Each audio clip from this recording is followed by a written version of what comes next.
And every other Wednesday at this time here on The Ride Home, we bring you Columbus travel writer, blogger, Anietra Hamper to The Ride Home on 103.9 The Maverick for our One-Day Getaway series. Where are you taking us this weekend? Oh, you're going to love this, Woody. We're going to Indianapolis, and there's a reason for that. Not only is it just 3 hours west of Columbus, but 'tis the season for the Indy 500, which is one of the most iconically American experiences you can ever have. I've done it. Have you done it before? Yeah, I've been there once. It'll give you goosebumps to have that experience. It's so cool. So the Indy 500 race day is Memorial Day weekend, and it's the 109th running of the race. So if that's on your bucket list, pack your bag. I'd go online now and reserve the kind of tickets that you want. And there's all kinds to choose from. There's everything from general admission for the grandstand, which is what I did. But if you want to go all in, there's something called the Snake Pit, and that puts you on the infield on turn 3 for race day. It's like a full-on festival down there.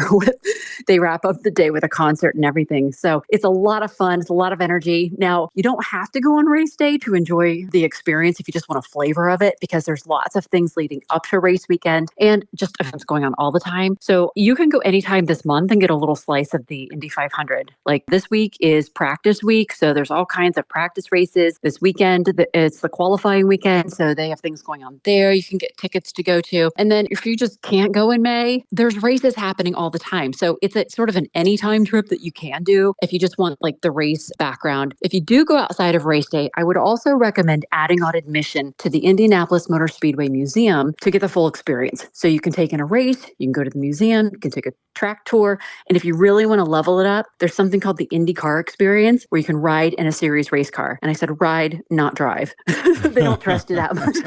But that is a really cool experience too. And you know, Indy has some of the finest restaurants, one of the best steakhouses in the country at St. Elmo's downtown too. It's great. The downtown, it's so easy. You know, a lot of people equate the flavor of Indy to Columbus, but the downtown is very walkable, great restaurants and, you know, nightlife and that kind of thing too. So, you know, like we talked about, it's a lot of bang for your buck and your dollar and your time. So it's only 3 hours from Columbus. Talking to Anietra Hamper for another in our One-Day Getaway series, and apparently very, very popular online now, Anietra, your pro tips. Let's get them for Indy. Yes, and please take note of this. If you plan to head to the Indy 500 especially, I want to talk about hotels. Stay outside of Indianapolis. Do not go near Indianapolis. And that's easy to do because we're a straight shot from Indy. So I recommend staying somewhere on the way from Columbus, like go halfway and then drive in that day, because rates and availability will change phenomenally the closer you get to Indy. That will save you a little bit of money. The next is timing. So however much time you think you might need to get there, add several hours, because this is the Super Bowl of racing. So traffic, parking, security, all the whole process of just getting in the gate.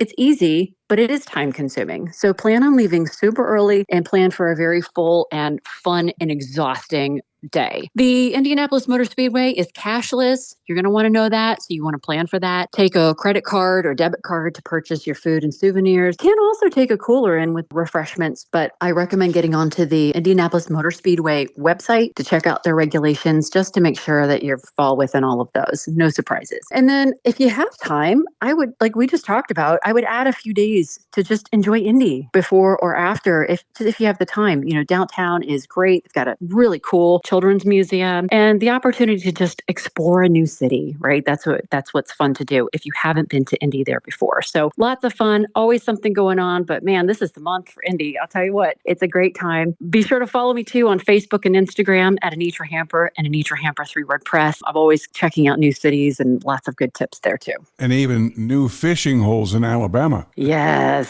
some great fishing holes in Alabama, this cool little island I was on in the last week. So I love it. Anietra, thanks so much. Look forward to having you on every other Wednesday here on 103.9 The Maverick. Thank you.